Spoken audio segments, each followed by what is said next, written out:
Job वाला ससुराल। क्या मम्मी, वो लोग मुझसे बर्तन धुलवाएंगे, कपड़े धुलवाएंगे, झाड़ू पोछा लगवाएंगे। नहीं नहीं नहीं नहीं, मुझे ऐसे घर में नहीं जाना, मुझे जॉब करना है। मेरे ससुराल में मेरा अस्तित्व होना चाहिए। हर तीसरी कहानी में लड़की इसी तरह अपनी माँ को हर उस रिश्ते के लिए मना करती दिखाई देती है जिसमें उसे जॉब की फ्रीडम ना हो।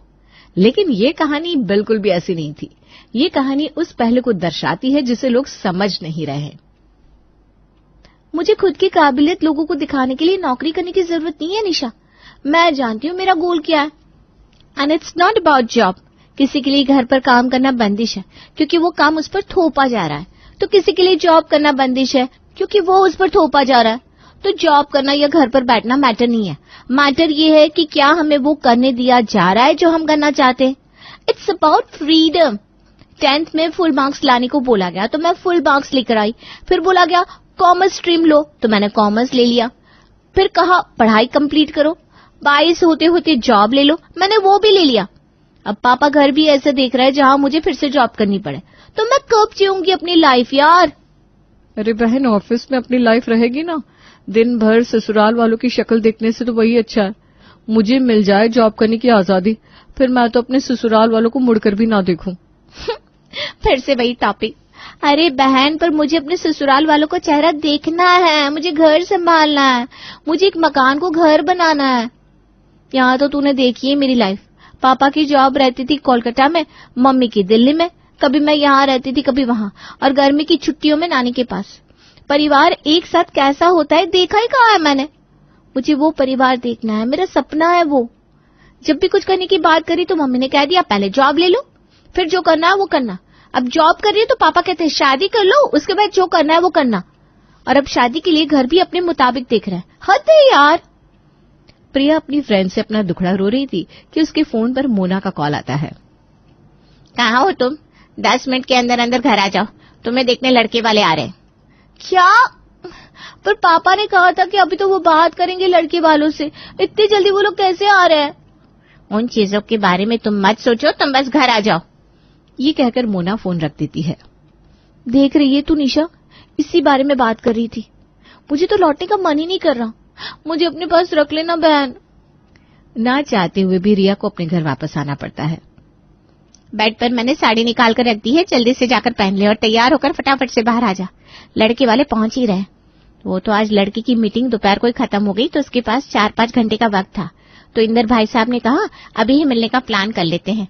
अब वर्किंग लोगों जिससे अभी लड़की देखने का समय नहीं है, वो शादी के बाद क्या ही मेरे साथ बातें करेगा। जिंदगी भर खुद तो मम्मी अपने पति के साथ रही नहीं और मेरे साथ भी वही करना चाहती हैं। बचपन से ही अगर आपको माँ बाप का प्यार ना मिला हो तो चिढ़न तो आप में रहेगी। वही चिढ़न थी रिया में। अपनी माँ के डर से रिया तैयार होकर मूर्ति की तरह सोफे पर बैठ जाती है और दरवाजे से फोन पर बात करते हुए रोनित अंदर आता है। यहाँ तो सब बैठकर बातें करेंगे, तुझे दिक्कत होगी बेटा, तू बाहरी बात पूरी कर ले, उसके बाद अंदर आ जाना। अरे बाहर क्यों बात करेंगे बेटा जी, आप किसी भी कमरे में जाकर आराम से बात कर लीजिए, काम भी तो जरूरी है ना। और फिर दोनों परिवारों में होती है बातचीत शुरू। देखिए मोना जी, हमारे घर में तो बंदिश नाम की कोई चीज ही नहीं है। मैं खुद ही PhD हूँ, मेरे हस्बैंड का बिजनेस है, छोटा बेटा बैंगलोर में जॉब करता है और रोनित को तो देख ही चुके हैं आप, काम से फुर्सत ही नहीं है इसे। 60 लाख का पैकेज है पर संतुष्ट नहीं है बिल्कुल भी। मेरा मानना है कि होना भी नहीं चाहिए। बिल्कुल सही कह रही है बहन जी आप। यहाँ मेरी सरकारी नौकरी लगी थी, वहाँ मेरी मम्मी ने मुझे फेरों पर बिठा दिया और मेरी वाइफ निकली सरकारी नौकरी वाली। पर हम दोनों ने कभी भी अपने काम से कॉम्प्रोमाइज नहीं किया। अब पैसे होंगे तब तो बच्चे को अच्छी लाइफ दे पाएंगे। भले हम साल में 2-4 बार ही मिल पाते, पर शादी चली ना, इनफैक्ट और अच्छी चली। रिटायरमेंट के बाद एक साथ होना ही है, तो पहले जितनी दूरी रहे उतना ही अच्छा। वैसे जिस तरह आपके घर में आप तीनों वर्किंग है, ऐसे ही हमारे घर में भी हम तीनों वर्किंग है। पापा की बातें सुनकर लगता है शादी करने में ही भलाई है, वरना यहाँ मैं कुछ दिन और रही तो पापा के साथ मेरे रिश्ते जरूर खराब हो जाएंगे। रोनित के एटीट्यूड से तो सुजीत पहले ही घायल हो चुका था। दोनों परिवारों की सोच इतनी मिलती है कि रिश्ता फाइनल हो जाता है। मैं आप सबके लिए केक बनाकर लाती हूँ, आप खाकर देखिए मेरे हाथों का केक। मम्मी जी आपको बहुत पसंद आएगा। अरे बेटा, केक का क्या है, वो तो हम बाहर से भी मंगवा सकते हैं। तुम बैठो ना, यहाँ सामने 2 नौकर खड़े हैं, बोले आएंगे मिठाई। शादी की तारीख निकल जाती है। अब जब दोनों पक्ष इतने मजबूत हो तो शादी तो एक नंबर होनी ही थी। रिया की शादी ऐसी होती है कि पूरा बाजार देखता रह जाता है। मेरी शादी के पहले मेरे मायके में एक शादी हुई थी, बहुत बड़े रईस थे शहर के। उस शादी के बाद आज ये शादी देखकर लग रहा है कि भाई शहर में लोगों के पास पैसा तो है, बस सब दबा कर बैठे हुए हैं। रिया के घर वालों का रहन सहन देखकर कोई नहीं कह सकता था कि इतना पैसा होगा इन लोगों के पास। तो क्या सिर्फ लड़की के माँ बाप ने ही पैसा लगाया है? दोनों में खर्चा आधा आधा बटा है। लड़की वाले भी अच्छे खासे पैसे वाले हैं। बाहर खड़ी गाड़ियां देख, भाग्य खुल गए रिया के, अब तो जिंदगी भर ऐश करेगी। दुल्हन बनकर रिया अपने ससुराल आ जाती है। रिया को बड़ा शौक था गीले बाल झटक कर अपने पति को उठाने का, साज श्रृंगार करने का और अपनी पहली रसोई में सभी के लिए स्वादिष्ट खाना बनाने का। और यही सोचकर रिया बाथरूम से निकलकर अपने पति के पास आती है और अपने गीले बाल झटक कर उसे उठाती है। ये क्या मजाक है Riya? What is this nonsense? Towel नहीं है क्या घर पर? बाल पोछो अपने। मेरे मुंह पर छींटे मार रही हो। क्या चाहती हो तुम, कि मुझे जुकाम हो जाए? ऐसे ही शादी के चक्कर में 3 दिन की लीव लेनी पड़ी, अब सीक लीव भी लेनी पड़ जाएगी। अरे तो क्या हो गया, ले लो लीव। मैंने तो शादी के लिए जॉब रिजाइन कर दी और तुम 3 दिन की गिनती कर रहे हो। वैसे भी अभी और लंबी छुट्टी लेनी होगी आपको हमारे हनीमून के लिए। ओहो, अभी इस हनीमून का टंटा बाकी है। देखो रिया, तुम खुद पढ़ी लिखी हो, मुझे नहीं लगा था कि तुम इन बकचंडी चीजों में मानती होगी। हम दोनों प्रोफेशनल हैं, जब छुट्टियां होंगी तब जाएंगे हनीमून पर। खैर मुझे निकलना है, मैं जा रहा हूं, तैयार होने। रिया इस बात को ज्यादा मन पर नहीं लेती और अपनी पहली रसोई के लिए किचन में जाती है, जहां कमला पहले से ही नाश्ता तैयार कर रही थी। कल से आपको आने की जरूरत नहीं है दीदी, मैं आ गई हूं ना, सब संभाल लूंगी। पर भाभी आप तो क्या, मैं तो नई बहुएं काम नहीं करती, ये सब टीवी में दिखाया जाता है। मुझे तो भाई काम करना है, मेरे घर वालों को अच्छा अच्छा खाना बनाकर खिलाना है। तभी पीछे से मेनका रसोई में आती है। ये किस जमाने की बात कर रही हो बेटा तुम? घर पर जब नौकर है तो किचन का काम तुम क्यों करोगी? मेरी बात हुई थी रोनित से, वो कह रहा है कि वो हनीमून के लिए नहीं जा पाएगा, तो तुम भी ऑफिस रीज्वाइन कर लो। क्या ऑफिस? पर मम्मी जी आपने बोला था आपके घर पर कोई बंदिश नहीं है, लड़की जो चाहे वो कर सकती है। हाँ बिल्कुल, तुम अपनी सैलरी का जो चाहे करना, कोई तुमसे पूछने थोड़ी ना आएगा। आज तक तुम्हारे डैडी जी ने पूछने की हिम्मत नहीं की मुझसे कि मैं कितना कमाती हूँ, ना ही मैंने उनसे पूछा। पैसा आपको फ्रीडम देता है। पर पैसे से मिलने वाली फ्रीडम मुझे नहीं चाहिए मम्मी जी, मुझे तो प्यार से मिलने वाली फ्रीडम चाहिए। हाय, ये कैसी बचकानी बातें कर रही हो बेटा? तुम 18-19 साल की नहीं हो। प्यार से दुनिया चल रही है, प्यार से खर्चे मैनेज हो रहे हैं। होते क्या नहीं ना? जिस तरह गाड़ी को चलने के लिए पेट्रोल डीजल की जरूरत होती है, वैसे ही जीवन को चलाने के लिए पैसों की जरूरत होती है, प्यार की नहीं। प्यार से देखो इस आटे को, क्या ये आटा रोटी में बदल जाएगा? नहीं ना। कमला सब देख रही है, तुम रसोई की टेंशन ना लो, तुम बस जॉब ज्वाइन कर लो। पर मैं काम नहीं करना चाहती मम्मी जी। ये क्या बोल रही हो रिया तुम? तुम्हारी मम्मी ने तो कहा था कि तुम काम करोगी, और वैसे ये बात तुमने मेरे सामने बोल दी, रोनित के सामने भूल के भी मत बोलना। वो वर्काहोलिक है और वो चाहता है कि उसके पार्टनर भी एम्बिशियस हो, और जब वो अपने ऑफिस में लड़कियों को काम के प्रति सजग देखेगा और तुम्हें घर पर रोटियां बनाते देखेगा तो 2 मिनट नहीं लगेगा उसका मन तुमसे उतरने में। तो इसीलिए अगर रिश्ता बचाना है तो जॉब ज्वाइन कर लो, दोबारा नहीं कहूंगी मैं। और अपने ससुराल में भी अपने मन को मारते हुए, ना चाहते हुए रिया को ऑफिस ज्वाइन करनी पड़ती है। सुबह नाश्ते की टेबल पर भाभी, जैसे आपने बोला था गाजर का हलवा, मटर की कचौरी और आलू की सब्जी बना दी है मैंने, अब मैं निकलती हूँ। देखा रिया, पैसे से ऐसे बना बनाया खाना मिल जाता है। मैं बाहर गमले में चाय भी रखकर चली जाऊंगी, तुम शाम को आकर रात का डिनर बना देना। और हाँ, सब्जी में प्याज नहीं होने चाहिए। ठीक है भाभी। टेबल पर रखे खाने को सभी अपनी प्लेट में खुद ही परोस लेते हैं और खाना शुरू करते हैं। कल मैं ऑफिस के लिए निकल रहा था मम्मी, तो बगल वाली रेखा आंटी कह रही थी कि सोसाइटी में कोई कमेटी शुरू हुई है 20 लाख की, 1-1 लाख रुपए डालने हैं। एक बार में मोटा अमाउंट हाथ में आ जाएगा, तुम एक कमेटी डाल ही दो, मुझे पैसे की जरूरत भी है। ठीक है बेटा, डाल देती हूँ कमेटी, पर क्या पता कमेटी कितने नंबर पर उठेगी। मोहल्ले के लोगों की कमेटी है ना, तो सोचने की जरूरत नहीं है। मैं कह दूंगा कि पहली कमेटी मैं ही उठाऊंगा, तभी कमेटी डालेगी मेरी मिसेस, ठीक है ना? कोई अपने काम की बात कर रहा था तो कोई शेयर मार्केट की। ना ही किसी का खाने की क्वालिटी पर ध्यान था, ना ही एक दूसरे पर। ये गाजर का हलवा है या घी और गाजर का मिश्रण, यही तो फर्क होता है घर की गृहिणी और कुक के बनाए खाने में। पर मम्मी जी को ये तब ना समझ में आएगा जब उनका ध्यान खाने पर होगा। कमला का क्या है, वो तो कुछ भी सड़ा गला परोस देगी। ना ही उसके पैसे जा रहे हैं, ना ही सेहत, तो उड़लती रहती है तेल। सब्जी में आलू से ज्यादा तो तेल तिर रहा है, और ये कचौड़ी जली हुई है। कैसे खा रहे हैं सब ये खाना, भगवान जाने। मेरे तो गले के नीचे ही नहीं उतर रहा। नाश्ते के बाद सभी बिना टिफिन लिए ही अपने काम पर निकलने लगते हैं। कमला ने तो टिफिन बना ही नहीं, आप लोग खाएंगे क्या? पूरा मार्केट खुला है बहू, मैं तो दुकान के पास एक भोजनालय है, वहां खा लेता हूँ। रोनित को तो शुरू से ही ऑफिस कैंटीन में खाने की आदत है, और तेरी सास कॉलेज के कैंटीन में खाना खा लेती है। तुम्हें टिफिन चाहिए तो मैं कमला को कॉल कर देता हूँ, आ जाएगी खाना बनाने। नहीं पापा जी, 2 दिन से कमला के हाथ का बना खाना खा रही हूँ मैं। अब इससे ज्यादा खुद के हेल्थ के साथ मजाक नहीं कर सकती मैं अपना खाना खुद बना लूंगी ऑफिस के साथ साथ, तब तो दिक्कत नहीं होगी ना मम्मी जी। और रसोई से सब्जियां अपने बैग में भरकर रिया ऑफिस के लिए निकल जाती है। सिर्फ सब्जियां ले जाने से नहीं होगा, मैं सब्जियां बनाऊंगी कहाँ पर? ऑफिस में स्टोव तो है पर सिलेंडर खाली पड़ी रहती है। रिया जाती है किचन अप्लायंसेस के शोरूम में, जहां उसे मिलता है छोटा सा पोर्टेबल बैटरी इंडक्शन। अरे वाह, ये इतना छोटा है कि मैं इसे कहीं भी ले जा सकती हूँ, इलेक्ट्रिसिटी की भी जरूरत नहीं पड़ेगी। भैया इसे पैक कर दो। अपने पर्स में लैपटॉप के साथ इंडक्शन, सब्जियां और चॉपिंग बोर्ड लेकर रिया अपने ऑफिस पहुंचती है।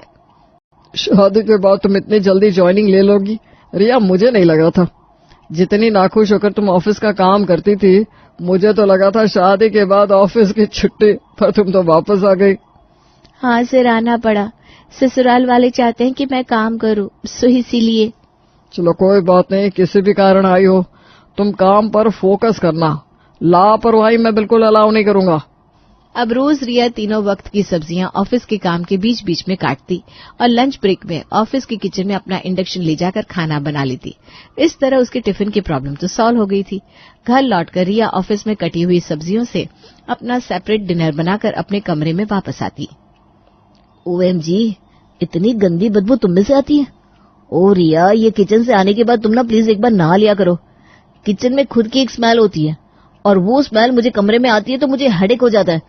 इस चक्कर में 3 दिन से सर दर्द की गोली खा रहा हूं मैं। ठीक है, फिर अब से खाना मैं यही बना लूंगी, जाऊंगी नहीं किचन में।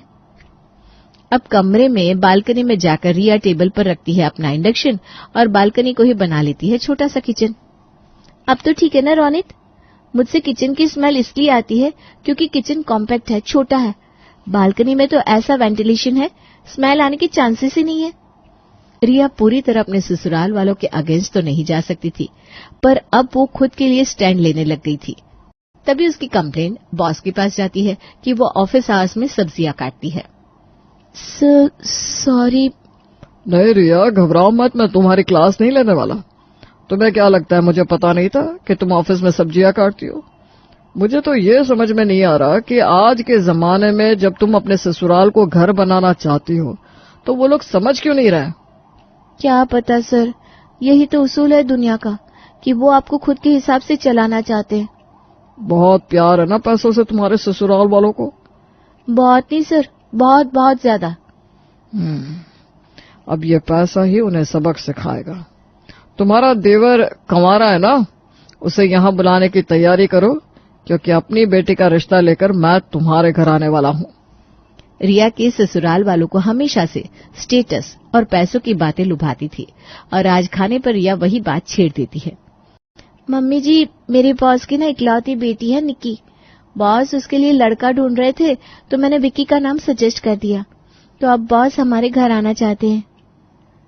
फाइनली हमारे बीच रहकर तुम्हारा दिमाग भी चलने लगा रिया।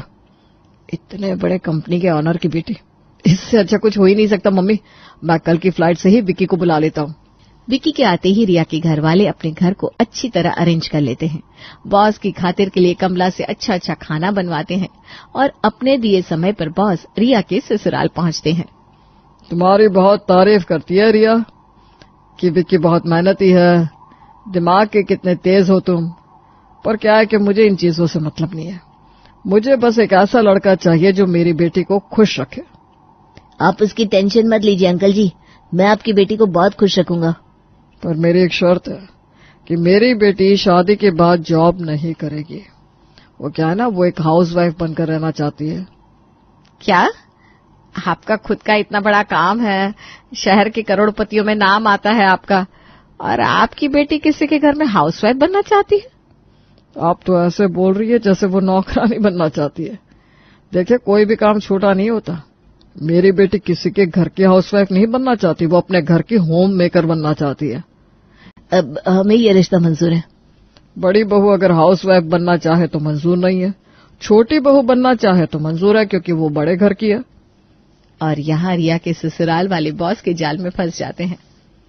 जिस जमाने में सभी को खुद से मतलब होता है, वहाँ एक परिवार ही होता है जहाँ इंसान आकर अच्छा महसूस करता है, अपनापन महसूस करता है। जिस अपनेपन को आप सब भूल चुके हैं, आपकी बहू उस अपनेपन को वापस लाना चाहती है। इतनी फिक्र रहती है रिया को आप सबकी हेल्थ की, जितनी शायद आप लोगों को भी ना हो। एक तरफ आप कहते हैं आप पढ़े लिखे हैं, और दूसरी तरफ अपनी बहू को वो नहीं करने दे रहे जो वो करना चाहती है। रिया अपनी लाइफ जीना चाहती है, वो फ्रीडम चाहती है, और उसके लिए वो फ्रीडम घर है। इतना सब करने के पीछे बॉस का जो मकसद था वो रिया के ससुराल वालों तक पहुंच जाता है, और इस दिन के बाद वो कभी भी रिया पर ऑफिस जाने का प्रेशर नहीं बनाते। रिया एक अच्छी होम मेकर की तरह अपना घर संभालने लगती है और खुशी खुशी रहने लगती है। संग नीना का विवाह। शादी का कार्ड पढ़कर शुभ मन ही मन मुस्कुरा रहा है। शुभ की शादी उसकी माँ वीना की मर्जी से हो रही है। कुछ ही दिनों में दोनों की शादी हो जाती है और शुभ नीना को बहुत पसंद करने लगता है। लेकिन बाद में ऐसा क्या हो जाता है कि शुभ अपनी पत्नी को तलाक देने के लिए तैयार हो जाता है। आइए जानते हैं हमारी इस कहानी में। माँ, मुझसे और नीना से जो भी मिलने आता है वो मेरी तो बिल्कुल तारीफ ही नहीं करता, बस नीना की तारीफ करता रहता है। क्यों करवाई आपने इतनी अच्छी लड़की से मेरी शादी? बेटा, अक्सर दूल्हा इसलिए रोता है कि उसे अच्छी बीवी नहीं मिली, और तू इसलिए रो रहा है कि तुझे अच्छी बीवी मिली है। नहीं माँ, रो नहीं रहा हूँ, थैंक्स बोल रहा हूँ। आपकी पसंद की लड़की से शादी करके मैंने कोई गलती नहीं की। तभी शुभ के फोन पर किसी लड़की का फोन आ गया। वो बात करने बाहर चला गया। जब बाहर से वापस आया तो बोला, माँ, मेरी दोस्त काशी का फोन था, वो कल सुबह घर आ रही है नीना से मिलने। वो हमारी शादी में नहीं आ पाई थी ना, इसलिए अब मिलने आ रही है। ये काशी वही है ना जो तेरे साथ कॉलेज में पढ़ती थी? हाँ माँ, वही है। मुझे पसंद नहीं वो लड़की। क्यों बुलाया तूने उसे? माँ, वो मेरी दोस्त है, खुद घर आने के लिए बोल रही थी, मना कर देता क्या? शुभ अपनी माँ को चुप करा देता है। अगली सुबह काशी वहां आ जाती है। शुभ उसे नीना से मिलाता है। काशी नीना से मिलकर कहती है, शुभ, तुम्हारी वाइफ सच में बहुत अच्छी है। आंटी जी से तो मैं मिल चुकी हूँ। चलो, तुम्हारी फैमिली तो पूरी हो गई। अभी कहाँ, अभी तो मुझे पोता या पोती का मुंह देखना है, तब कहीं जाकर मेरा परिवार पूरा होगा। काशी को ये बात अच्छी नहीं लगती। वो वहां से चली जाती है। एक दिन शुभ नीना को लेकर डिनर कराने होटल जाता है। वहां उन्हें अचानक काशी मिल जाती है। वो उनके पास आकर कहती है, हाय शुभ, हाय नीना। अरे काशी, तुम यहाँ क्या कर रही हो? मैं ना यहाँ क्रिकेट खेलने आई हूँ। ऑफ कोर्स यार, खाना खाने आई हूँ। चलो अच्छा है तुम लोग मिल गए, अब मैं तुम्हारे साथ खाना खाऊंगी। काशी नीना और शुभ के साथ खाना खाने बैठ जाती है और उनसे बातें करती है। तीनों खाना खाकर अपने अपने रास्ते चले जाते हैं। नीना शुभ से कहती है, ये बताओ, ये डिनर तो हम दोनों का ही था ना, तो ये काशी कहाँ से आ गई? अरे मुझे क्या पता, तुम तो ऐसे पूछ रही हो जैसे काशी को मैंने यहाँ बुलाया था। अरे पर वो यहाँ आई कैसे? मुझे नहीं पता कैसे आई। सच में यार, ऐसे क्या देख रही हो? मेरी आज इससे बात भी नहीं हुई। इसी तरह अगले दिन सुबह सुबह काशी बिना किसी को बताए शुभ के घर पहुंच जाती है और घर की डोरबेल बजाती है। शुभ दरवाजा खोलता है। अरे काशी, इतनी सुबह सुबह तुम यहाँ क्या कर रही हो? तुम्हें अच्छा नहीं लगा क्या मेरा आना? अरे मैंने सोचा तुम्हारी बीवी के हाथ का बना हुआ नाश्ता करूंगी। आखिर मैं भी तो देखूं तुम्हारी बीवी खाना कैसा बनाती है। बिल्कुल, मेरी बीवी ना आलू के पराठे बहुत टेस्टी बनाती है। शुभ नीना से नाश्ता बनवाता है और वो सबके साथ बैठकर नाश्ता करते हुए कहती है, शुभ तुम्हें पता है और नो इंडिया पाकिस्तान का मैच है, आज वो देखते हैं। सब साथ मिलकर देखेंगे, मजा आएगा ना। Good idea. चलो नाश्ता करने के बाद हम सब टीवी देखेंगे। भाई तुम सब टीवी देखो, मुझे समझ में नहीं आता ये मैच बैच। मैं सत्संग में जा रही हूँ, खाने के समय तक ही आ पाऊंगी। वीना वहां से चली जाती है और नीना घर के कामों में लग जाती है। काशी और शुभ सारा दिन एक साथ बैठकर टीवी देखते हैं और नीना उन दोनों के लिए खाना बनाकर लाती है। जब वीना घर आती है तो सारा नज़ारा देखकर बहुत गुस्सा हो जाती है। वो किचन में अपनी बहू के पास जाकर कहती है, अरे बहू ये क्या कर रही है? क्यों इन दोनों की सेवा में लगी हुई है? इस लड़की की हरकतें मुझे अच्छी नहीं लग रही। देखो कैसे शुभ से चिपक चिपक कर बैठ रही है। इस तरह से बिना बताए घर में आने का मतलब क्या है? माँ जी आप भी ना पता नहीं क्या क्या सोच रही हो। ऐसा कुछ नहीं है, वो दोनों अच्छे दोस्त हैं और आजकल तो ये नॉर्मल सी बात है। बहू ये नॉर्मल सी बात तुझे लग रही है? दोस्ती को प्यार में बदलते देर नहीं लगती। और ये लड़की तो है ही चालाक। वीना ने अपनी बहू को बहुत समझाया लेकिन वो नहीं मानी। एक दिन शुभ अपनी माँ और बीवी को घुमाने के लिए लेकर जा रहा था। वो कार में बैठने ही वाले थे कि काशी आ गई। अरे आप लोग कहीं जा रहे हो क्या? हाँ नरक में। अच्छा आंटी, मैं भी तो देखो नर्क कैसा होता है। मैं भी चलूंगी आपके साथ। काशी जल्दी से शुभ के साथ फ्रंट सीट पर बैठ गई और बोलने लगी, नीना पता है गाड़ी की फ्रंट सीट पर बैठकर लॉन्ग ड्राइव पर जाने का मजा ही कुछ और है। नहीं पता मुझे। और कैसे पता होगा? तुम जो फ्रंट सीट पर आकर बैठ गई हो। वैसे काशी तुम्हें तो आदत होगी ना यूं इस तरह दूसरों के पतियों के साथ फ्रंट सीट पर बैठने की। माँ ये क्या कह रही हो? काशी माँ की बात का बुरा मत मानना, माँ को आदत है ऐसे बात करने की। इस तरह काशी शुभ के साथ आगे, नीना को वीना जी के साथ पीछे बैठना पड़ा। अब काशी रोज शुभ के घर आ जाती। एक दिन काशी उनके घर आकर सीधा किचन में चली गई और खाना बनाने लगी। जब नीना ने ये देखा तो कहने लगी, अरे काशी तुम किचन में क्या कर रही हो? कुछ चाहिए तो मुझे बताओ। नीना, शुभ को तुम्हारे हाथ के बने आलू के पराठे बहुत पसंद है ना, तो आज मैं उसे अपने हाथ के बने आलू के पराठे खिलाऊंगी। और हाँ, तुम्हारे और माँ के लिए भी बना दूंगी। डोंट वरी, तुम बाहर जाओ, आराम से बैठो। देखो काशी तुम्हें ये सब कुछ करने की ज़रूरत नहीं है, मैं खुद ही बना लूँगी नाश्ता। और हाँ, माँ जी को तुम आंटी बोलती थी ना, ये माँ बोलना कब से शुरू कर दिया? बस आज से ही। क्यों, तुम्हें अच्छा नहीं लगा क्या? नीना के मना करने के बाद भी काशी किचन में से नहीं गई और उसने शुभ को आलू के पराठे खिलाए तो शुभ उसकी बहुत तारीफ करने लगा। क्या बात है काशी, तुम तो नीना से भी अच्छा खाना बनाती हो। तुम्हें पसंद आया ये मेरे लिए बहुत बड़ी बात है, लेकिन तुम्हें ना मुझे इसका इनाम देना होगा। बताओ क्या चाहिए? मैं बहुत दिनों से शॉपिंग करने की सोच रही थी। चलो मुझे शॉपिंग कराने ले चलो, और इसी बहाने थोड़ा घूमना फिरना भी हो जाएगा। शुभ काशी को लेकर चला गया। अब काशी इसी तरह कभी उनकी किचन, कभी बेडरूम तो कभी उनकी निजी जिंदगी में दखल अंदाजी करने लगी।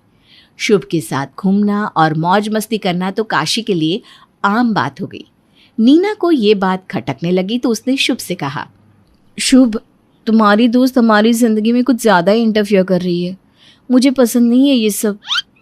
नीना पहले तो सिर्फ माँ बोलती थी, अब तुम भी बोलने लगी। मुझे आज पता चला कि माँ सही बोलती थी। और ये कोई तरीका है क्या? जब मर्जी घर में आ जाती है, किचन में घुस जाती है।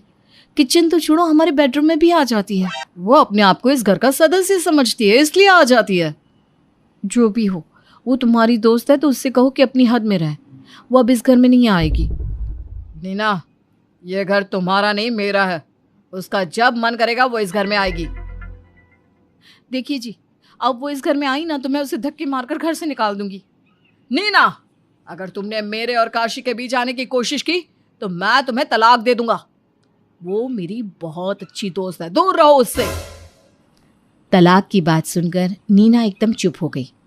उसने सारी बात अपनी सास को बताई। अब नीना को समझ में नहीं आ रहा है कि वो अपने पति का पीछा काशी से कैसे छुड़ाए। क्या नीना अपने पति को काशी के जाल में फंसने से बचा पाएगी, या फिर शुभ नीना को तलाक दे देगा? नीना और उसकी सास इस बात से बहुत परेशान है। नीना के साफ मना करने के बाद भी शुभ काशी से मिलना और काशी शुभ के घर आना बंद नहीं करते। अरे शुभ, तुम अभी तैयार नहीं हुए? तुमने मुझे इतनी जल्दी जल्दी में बुलाया, मैं दौड़ती हुई आई हूँ, और तुम तो अभी तक नहाए भी नहीं हो। यार, मैंने मूवी की टिकट बुक किया, लेकिन 2 घंटे बाद का शो है। अच्छा सुनो, मैं तैयार हो जाता हूँ, तुम अच्छी सी चाय बना कर ले आओ ना। तभी वहां नीना आ जाती है। आज आप कहीं नहीं जाओगे? मेरी तबीयत ठीक नहीं है, आप मुझे डॉक्टर के पास लेकर जाओगे? नीना, तुम माँ के साथ चली जाओ, मुझे मूवी देखने जाना है। शुभ, आपका मूवी देखना ज्यादा जरूरी है या मुझे डॉक्टर के पास ले जाना?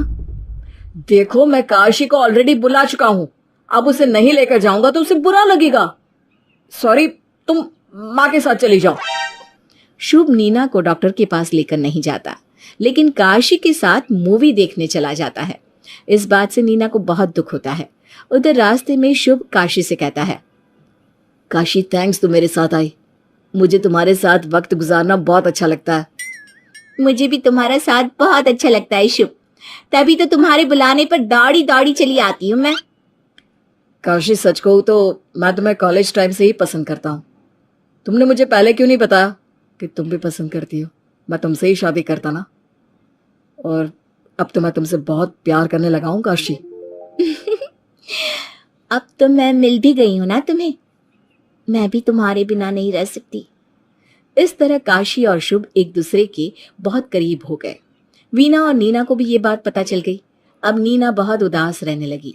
वीना से नीना की ये हालत देखी नहीं जा रही थी, इसलिए वीना ने अपने छोटे भाई विराट को फोन करके सारी बात बताई। अगले दिन वो वीना के घर आया तो सबसे पहले काशी उसके सामने आई। हेलो ब्यूटीफुल लेडी, इतनी सुंदर लड़की इस घर में क्या कर रही है? काशी विराट को देखती रह जाती है। वो दिखने में बहुत हैंडसम और काफी रिच लग रहा था। काशी कहती है, आप कौन हैं और किससे मिलना है आपको? तभी वहां पर शुभ आ जाता है और कहता है, अरे मामा जी, आप, नमस्ते। ऐसे अचानक कैसे आना हुआ? बस अपनी बहन और भांजे की याद आ गई तो चला आया। मैं दीदी से मिलकर आता हूँ, फिर आराम से बैठकर बातें करेंगे। विराट अपनी बहन के पास चला जाता है। तभी काशी शुभ से कहती है, शुभ, तुम्हारे मामा तो तुम्हारे छोटे भाई लग रहे हैं, कितने हैंडसम है। बहुत हैंडसम होने के साथ साथ बहुत अमीर भी हैं। मेरे मामा की बहुत प्रॉपर्टी है और कई बिजनेस चल रहा है। और तुम देखना, मामा जी हमारे लिए कितने सारे और कितने महंगे महंगे गिफ्ट लाए होंगे। काशी ये सुनकर खुश हो जाती है और विराट के लिए बहुत अच्छे खाने का इंतजाम भी करती है। मामा जी, मैंने आपके लिए बहुत अच्छा खाना बनाया है, आप बहुत दूर से आए हैं ना, भूख लगी होगी। चलिए ना, मैंने खाना लगा दिया है। ब्यूटीफुल लेडी, भूख तो मुझे लगी है, लेकिन मामा मैं विराट का हूँ, तुम्हारा नहीं। तुम मेरा नाम ले सकती हो। विराट। वैसे तुम्हारा नाम क्या है? मेरा नाम काशी है। काशी विराट से बात कर रही थी कि तभी विराट के फोन पर किसी का फोन आता है। विराट फोन उठाकर कहता है, हेलो शर्मा जी, कहिए कहिए। क्या मैं इतनी छोटी सी पार्टी का हिस्सा बनूं? नहीं नहीं नहीं शर्मा जी, आपको पता है ना मेरी कंपनी का टर्नओवर 50 करोड़ से भी ज्यादा है, और आप मुझे इतने छोटे बिजनेस में हाथ डालने के लिए बोल रहे हैं। आप मेरे लिए कोई और पार्टी ढूंढिए। काशी विराट की बात सुनकर हैरान हो जाती है। 50 करोड़। विराट फोन रखता है और काशी से कहता है, सॉरी काशी, मेरे पीए का फोन था। तो कहाँ थे हम? तुम्हारे नाम पर। बहुत अच्छा नाम है तुम्हारा, काशी। वैसे तुम हो कौन? पहले तो कभी तुम्हें इस घर में नहीं देखा। जी, मैं शुभ की दोस्त हूँ। सिर्फ दोस्त या कुछ और? जी, ये क्या कह रहे हैं आप? सिर्फ अच्छी दोस्त हूँ। अच्छा लगा सुनकर कि तुम सिर्फ दोस्त हो। चलो खाना खाते। काशी और विराट खाने के लिए बैठते हैं। विराट खाना खाते ही खाने की तारीफ करने लगता है। अरे वाह दीदी, क्या खाना बनाया है, किसने बनाया है? बहुत अच्छा है। काशी ने बनाया है, स्पेशल तुम्हारे लिए। मुझे लगा कि नीना ने बनाया होगा। तभी तो बोलती हूँ शादी कर ले। होटल का खाना खा खा कर तू घर के खाने का स्वाद भूल गया है। अरे दीदी, आप कहो तो अभी शादी कर लूं, अगर कोई मुझे रोज इतना अच्छा अच्छा खाना बनाकर खिला दे। विराट की बात सुनकर काशी मन ही मन मुस्कुराने लगी। अब वो विराट के साथ ज्यादा से ज्यादा वक्त बिताने की कोशिश करती है। एक दिन शुभ ने काशी से कहा, काशी, सलमान खान की नई मूवी आई है, देखने चले क्या? और डिनर भी साथ में करेंगे। नहीं शुभ, मुझे ना विराट जी के साथ एग्जीबिशन में जाना है। मामा जी के साथ एग्जीबिशन में? तुम्हें एग्जीबिशन का शौक कब से पड़ गया? प्लीज शुभ, ज्यादा सवाल मत करो ना। मेरा जाने का मन है, मुझे जाना है। तुम एक काम करो, नीना को बोल दो, वो चली जाएगी तुम्हारे साथ। शुभ काशी की बात सुनकर जितना हैरान हुआ उतना ही परेशान। अब काशी शुभ को इग्नोर करने लगी और विराट के साथ रहने लगी। एक दिन काशी विराट के कमरे में बैठकर उससे बात कर रही थी कि तभी शुभ वहां आकर कहने लगा, काशी, तुम मामा जी के कमरे में क्या कर रही हो? मैं विराट को चाय देने आई थी तो यहीं रुक गई। तुम बताओ, तुम्हें क्या काम है मुझसे? काशी, तुम काम के बारे में तो ऐसे पूछ रही हो जैसे तुम हर बार सिर्फ काम से ही आती हो मुझसे मिलने। पहले तो सीधा मेरे कमरे में आती थी, अब मामा जी के कमरे में आती हो। तुम्हारी वजह से मेरा और नीना का रिश्ता भी खत्म होने की कगार पर आ गया है। देखो शुभ, मैंने कभी नहीं कहा कि तुम मेरी वजह से अपना कोई भी रिश्ता खराब करो। तुम अपने रिश्ते को संभालो और मुझे अकेला छोड़ दो। शुभ काशी की बात सुनकर वहां से चला जाता है। अब काशी विराट के साथ मूवी देखना, क्लब में जाना और डिनर करना शुरू कर लेती है। एक दिन शुभ अपनी माँ वीना और अपनी पत्नी नीना के साथ बात कर रहा था, तभी वहां विराट और काशी आ जाते हैं। सभी उन दोनों को देखकर बहुत हैरान रह जाते हैं। तब शुभ कहता है, मामा जी, ये क्या करके आए हो आप दोनों? शुभ, हमने शादी कर ली है। तुम दोनों ने दूल्हा दुल्हन के कपड़े पहने हैं, गले में वरमाला है, काशी की मांग में सिंदूर है। ये देखकर तो कोई भी बता देगा कि तुमने शादी कर ली। लेकिन विराट, तुझे दुनिया में यही मिली थी शादी करने के लिए? अरे काशी, शर्म कर ले। पहले मेरे बेटे को फांस रही थी, अब मेरे भाई को फंसा लिया। अरे निकल जाओ अभी के अभी मेरे घर से। काशी, तुम तो मुझसे प्यार करती थी ना, तो तुमने मेरे मामा से शादी क्यों की? शुभ, मैंने तुमसे कभी प्यार नहीं किया, वो सिर्फ एक लगाव था, आकर्षण। प्यार तो मैं विराट जी से करती हूँ। काशी की बात सुनकर शुभ समझ गया कि काशी किसी से प्यार नहीं कर सकती। उसे जहां फायदा दिखता है वो वहीं की हो जाती है। लेकिन उसे अब अपने मामा जी की चिंता होने लगी। उसने अपनी माँ से कहा, माँ, आप सही कहती थी, काशी अच्छी लड़की नहीं है। उसकी वजह से मैंने आपको और नीना को बहुत दुख दिया है। लेकिन अब मुझे मामा जी की चिंता हो रही है। अगर उसने मेरी तरह मामा जी को भी धोखा दिया तो? शुभ की बात सुनकर वीना मुस्कुराते हुए बोली, बेटा, मेरा भाई कोई भी डील बिना सोचे समझे नहीं करता। उसने ये फैसला भी सोच समझ कर लिया होगा। वो फंसने वालों में से नहीं है। चलो, अब तुम दोनों भी काशी नाम का चैप्टर क्लोज करो और अपनी जिंदगी में आगे बढ़ो। शुभ ने नीना से माफी मांगी और फिर कभी ऐसी गलती ना करने का वादा किया। लेकिन शुभ और नीना को अभी भी समझ में नहीं आ रहा था कि जो वीना अभी मामा जी के काशी से शादी करने पर उन्हें इतना सुना रही थी, वो अब इतनी शांत कैसे हैं? आखिर विराट ने काशी से शादी क्यों की? ये विराट की कोई चाल है? क्या इसमें वीना भी शामिल है? या फिर काशी इनसे भी 2 कदम आगे निकलेगी? यानी 2 रिश्तों का टूटना और किसी भी चीज का टूटना कभी सुखदायी नहीं होता। गौरी का रो रो कर बुरा हाल था। अरे क्यों रो रही है गौरी? जाने दे, नहीं ठीक था वो लड़का तेरे लिए। लड़कों की कमी थोड़ी है। और शुक्र कर अभी कोई बच्चा नहीं हुआ। सोच फिर क्या करती तू? माँ, मुझे प्रशांत ही चाहिए, उसके बिना नहीं रह सकती माँ।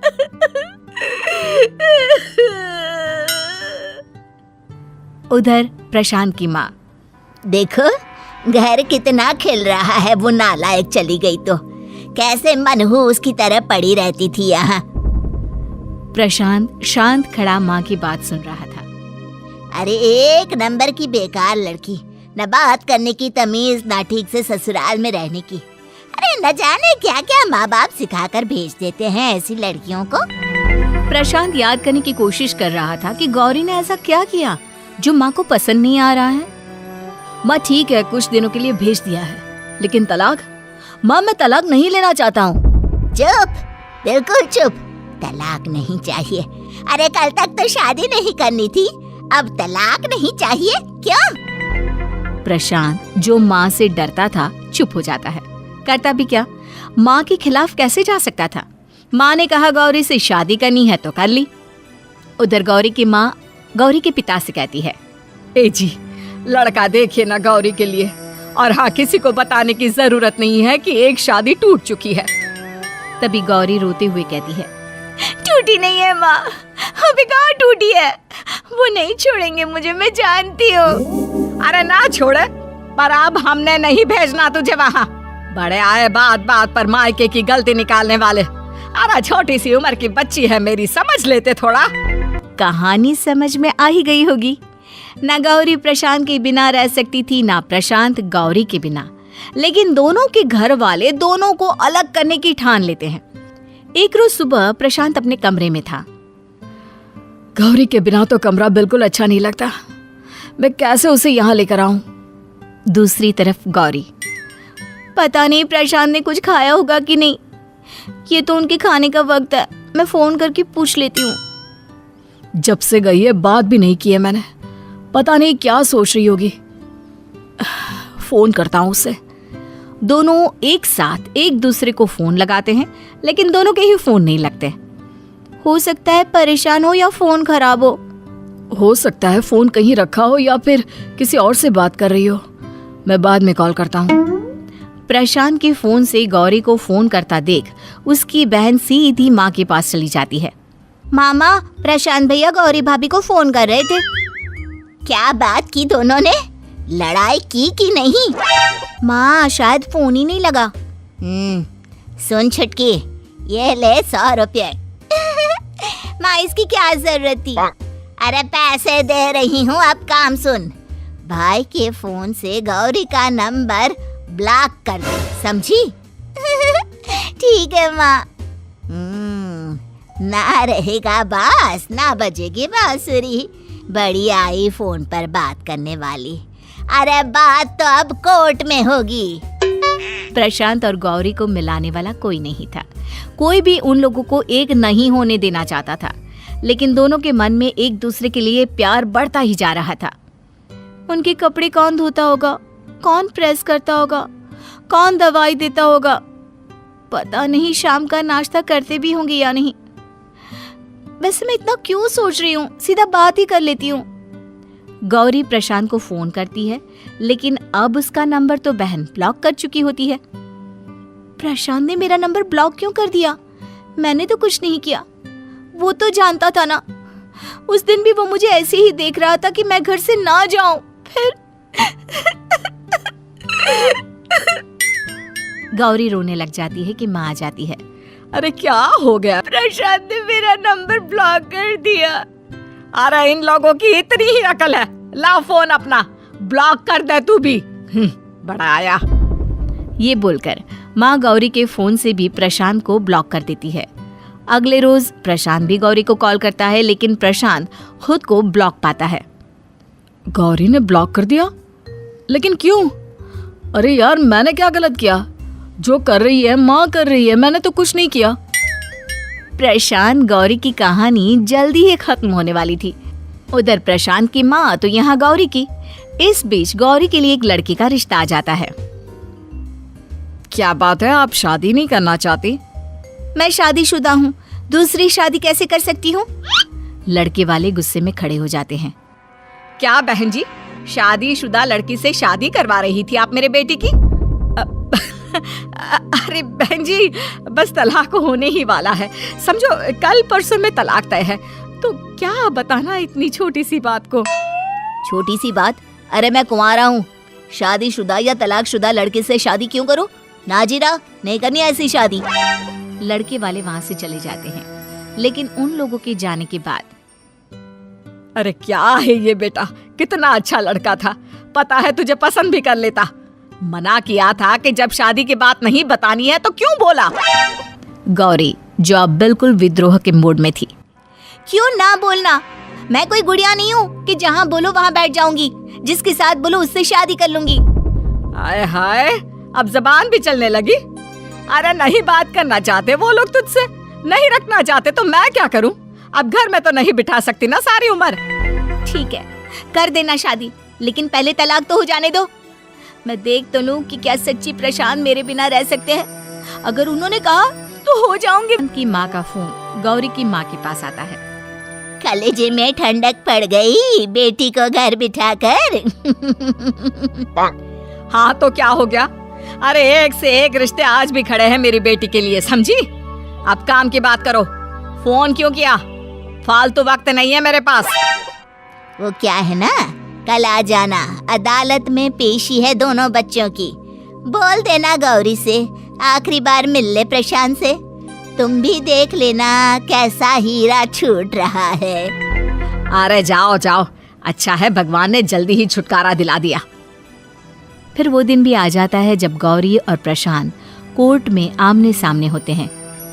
हाँ जी, तो लड़के वालों की तरफ से लड़का बोलेगा कि लड़की से क्या दिक्कत है। वो क्या है ना वकील साहब, ये जो लड़की है ना। आप लड़का हैं? लड़का बोलेगा। बोलो भाई, क्या समस्या हो गई? कोई समस्या नहीं है मुझे, मैं गौरी से बहुत प्यार करता हूँ। वाह, क्या केस है? तो लड़की को है क्या सारी प्रॉब्लम? नहीं नहीं, प्रशांत से मुझे कोई प्रॉब्लम नहीं है, मैं सिर्फ प्रशांत से ही प्यार करती हूँ। लो, केस खत्म। दोनों को अलग करने की कोशिश किसी ने भी की तो जेल में भर दूंगा। चलो निकलो। और गौरी आज से प्रशांत के साथ ही रहेगी, यह अदालत का फैसला है।